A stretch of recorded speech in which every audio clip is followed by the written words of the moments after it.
Do you think Mrs. Parker Bowles was a factor in the breakdown of your marriage? Well, there were three of us in this marriage, so it was a bit crowded.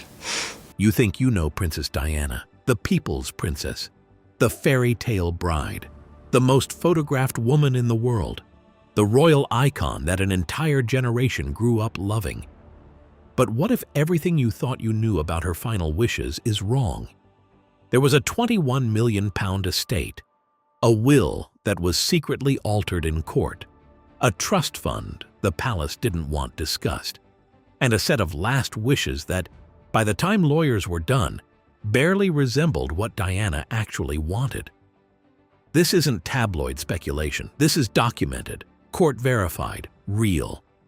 Today, we're pulling back the curtain on what Diana actually left behind, who really got it, and why the full story was buried for years. Because the fairy tale didn't end with the crash. It ended in a courtroom. The woman behind the crown. Diana had grown up in an aristocratic but fractured household. Her parents divorced when she was 7, a bitter split that left her shuttling between two homes. Shy as a child and extraordinarily empathetic, she was the kind of girl who noticed when someone in the room was hurting. She left school at 16 with no qualifications, worked as a nursery teacher assistant in London, and was still living in a shared flat when the palace came calling. She was not prepared for what came next. Nobody could have been. July 29, 1981. 750 million people watched Diana Frances Spencer walk down the aisle of St. Paul's Cathedral in a 25-foot wedding dress train, the longest in British royal history. She was 20 years old, he was 32. The whole world called it a fairy tale. However, behind the cameras, things were different. Charles never truly left Camilla Bowles behind, and Diana would later say it felt like there were 3 people in her marriage. While she charmed the world publicly, privately, Diana was battling depression, bulimia, and an isolation the palace had no interest in fixing. She reached out for help. The system handed her the protocol instead. 2 sons came from the marriage, William in 1982, Harry in 1984. For those boys alone, Diana redirected every ounce of what she had left, taking them to theme parks and McDonald's, to homeless shelters and AIDS wards, because she wanted them to understand the world they would one day serve.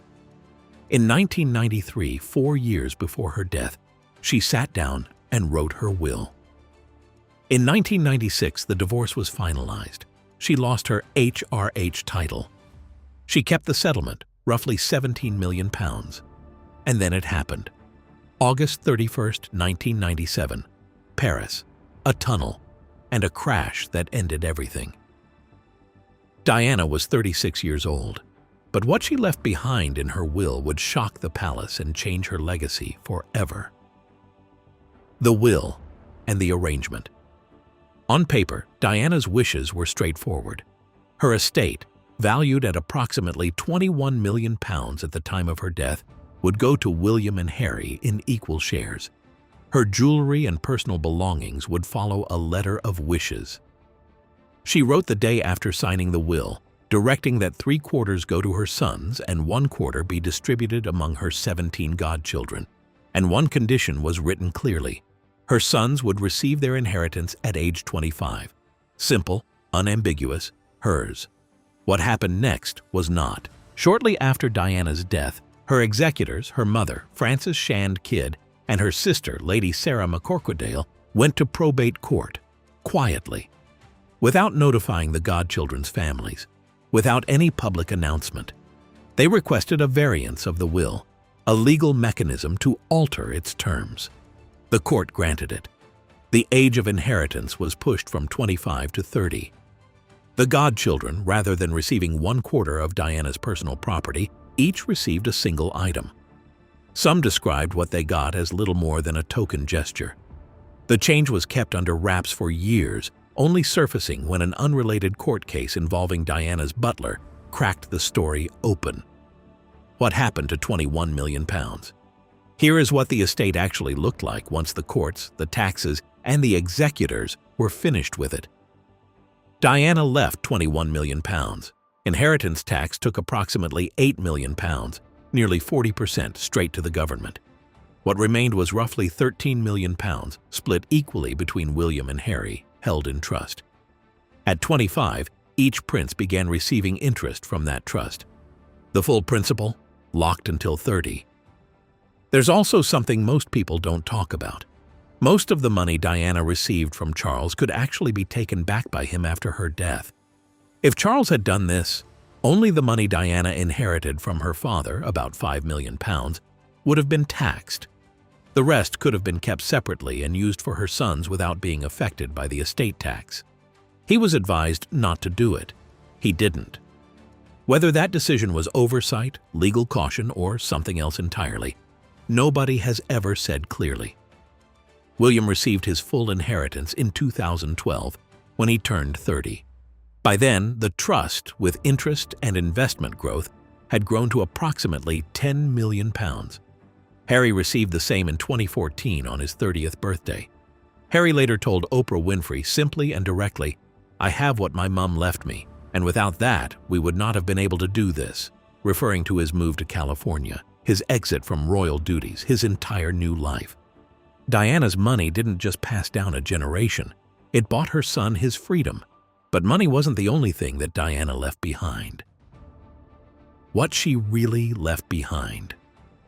Not everything Diana left behind had a price tag. After her death, William and Harry were brought to Kensington Palace and told they could each choose one keepsake from their mother's personal belongings, a single item, whatever mattered most. William chose Diana's Cartier Tank Française watch, the gold watch her father had given her, the one she wore constantly after the divorce, photographed on her wrist through some of the hardest years of her life. Harry chose her sapphire and diamond engagement ring. Years later, when William decided to propose to Catherine Middleton, Harry quietly handed the ring over. "It should be on the hand of the future Queen of England," he said. He then designed Meghan's engagement ring himself, incorporating 2 diamonds from Diana's personal collection, so she would be present for that moment too. Diana's iconic wedding dress, 25 feet of silk and history, spent 17 years in the care of her brother Charles Spencer, displayed at Althorpe Estate, where visitors paid to see it. When Harry turned 30 in 2014, the dress was finally transferred to the princes. It was exhibited at Kensington Palace in 2021.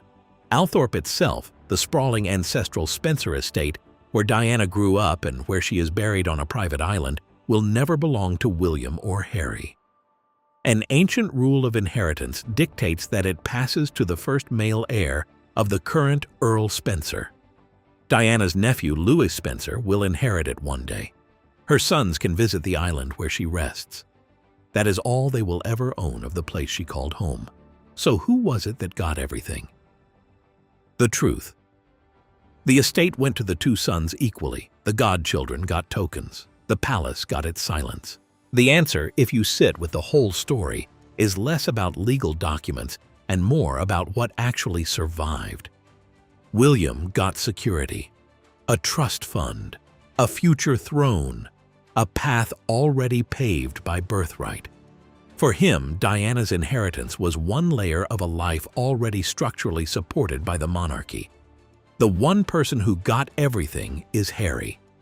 When the royal institution cut him off financially after he decided to step back in 2020 and his security was stripped, Diana's money was what was left. It was the foundation he built his new life on. California. Independence. The ability to say no to a system that had consumed his mother and nearly consumed him. Diana spent her entire life inside a structure that controlled her image, her access, her voice. She fought for years to be seen as more than a role. And in the end, the most lasting thing she left behind wasn't a palace or a title. It was the means for one of her sons to walk away from all of it. Whether she planned it that way or not, it's hard to imagine anything more Diana than that. Diana's estate was altered without her knowledge. Her godchildren's inheritance was quietly stripped back. And the full truth took years to surface through an unrelated court case. And yet, through all of it, what she left managed to matter in ways no courtroom could fully control. William got a crown, Harry got his mother's money and used it to walk away from everything she was never allowed to escape. So what do you think? Would Diana have been proud of that? Or heartbroken that he had to leave the place he called home to find the peace she never did? Let me know your thoughts about this in the comments below. And if you like this video, ensure you give it a thumbs up. Also, consider subscribing to the channel if you haven't already, because we will be uploading more crazy stories like this one in the coming weeks. Until then, see ya!